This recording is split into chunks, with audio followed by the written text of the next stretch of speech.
আল্লাহ তুমি নাকি মৃতকে জীবিত করো, কেমন করে করো একটু দেখাও তো। আল্লাহ বলে, ইব্রাহিম এটা কেমন কথা? আওয়ালাম তুমিন, তুমি নবী মানুষ কি প্রশ্ন করলা, তোমার বিশ্বাস হয় না? আওয়ালাম তুমিন, বিশ্বাস হয় না? তুমি তো নবী, জানো নবী নও, তুমি খলিল, তোমার বিশ্বাস হয় না? এটা কেমন প্রশ্ন? সাইয়েদনা ইব্রাহিম বললেন, বালা, বিশ্বাস হয়, ওয়ালাকিন লিয়াতমাইন্না কলবি, কিন্তু দেখলে ভাল লাগবে। আল্লাহ কেমন করে মৃতরে জীবিত করো তুমি দেখাও। আল্লাহ বললেন, 4টা পাখিরে টুকরা টুকরা করো, জবাই করো, টুকরা টুকরা করো, পায়ের সাথে মাথা মিশাও, মাথার সাথে কলিজা মিশাও, টুকরা টুকরা করে ওই পাহাড়ের মধ্যে ছিটিয়ে দিয়ে আস। এরপরে এই পাশে এসে সুম্মা দুহুন্না ইয়াতিনাকা সায়া, আমার নামে পাখিগুলারে ডাক দাও। উনি এই পাশে এসে আল্লাহর নামে টুকরো টুকরো করে ছিটিয়ে দিয়ে আসা পাখিগুলোর ডাক দিতে দেরি, মুহূর্তে পায়ের সাথে মাথা, মাথার সাথে বডি লেগে জীবিত হয়ে পাখিগুলো দৌড়ে সাইয়েদনা ইব্রাহিমের কাছে চলে এসেছে। আল্লাহ তাআলা একজন প্রসিদ্ধ নবীর ব্যাপারে কিছু তথ্য দিয়েছেন, এই তথ্যগুলো আজকে আমরা শুনবো ইনশাআল্লাহ। পড়েন। রব্বুল আলামিন বলেন, ওয়াইয বিতালা ইব্রাহিমা রাব্বুহু বিকালিমাতিন ফাতাম্মাহুন্না ক্বালা ইন্নী জাইলুকা লিন-নাসি ইমামা। সুবহানাল্লাহ পড়েন।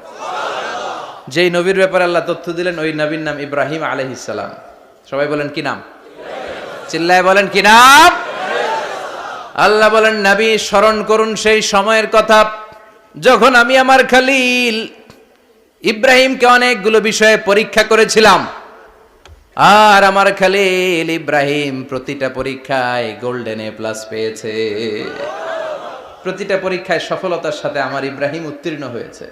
আর ফলাফল স্বরূপ আমি বলেছি, ইন্নী জাইলুকা লিন-নাসি ইমামা। ইব্রাহিম, এতগুলো কঠিন পরীক্ষা নিলাম, একটাও ফেল মারলাম না, সবগুলায় পাস। যাও, এর বদৌলতে তোমার আমি গোটা বিশ্বের মানুষদের ইমাম বানায় দিলাম। ইমাম মানে নেতা। ইমাম মানে কি? নেতা। নেতা হওয়া এত সহজ না। আগুনে পুড়িয়ে পুড়িয়ে যেমনি খাঁটি সোনা বানানো হয়, তেমনি কষ্টি পাথর দিয়ে যাচাই করে করে, পরীক্ষা করে করে আল্লাহ তাআলা সাইয়েদনা ইব্রাহিমকে এই মর্যাদার আসনে বসিয়েছেন। আল্লাহ বলে, অনেকগুলো পরীক্ষা আমি নিয়েছি সাইয়েদনা ইব্রাহিমকে। আল্লাহ যারে পছন্দ করে বেশি, তার জীবনে পরীক্ষাও বিশ্বনবী বলেন, আসাদুন নাসি বালাআন আল আম্বিয়া। এই দুনিয়ার বুকে সবচাইতে বেশি পরীক্ষা নেয় আল্লাহ নবীদের। সুম্মাল আমসাল ফাল আমসাল, তারপরে সিদ্দিকিনদের, তারপরে শুহাদাদের, তারপরে সালিহিনদের। ইবতালার রাজুলু আলা হাসাবি দীনিহি, যেই ব্যক্তির দিনদারি বেশি তার জীবনে পরীক্ষাও। বিশ্বনবীর আল্লাহ সান্ত্বনা দিচ্ছেন, নবী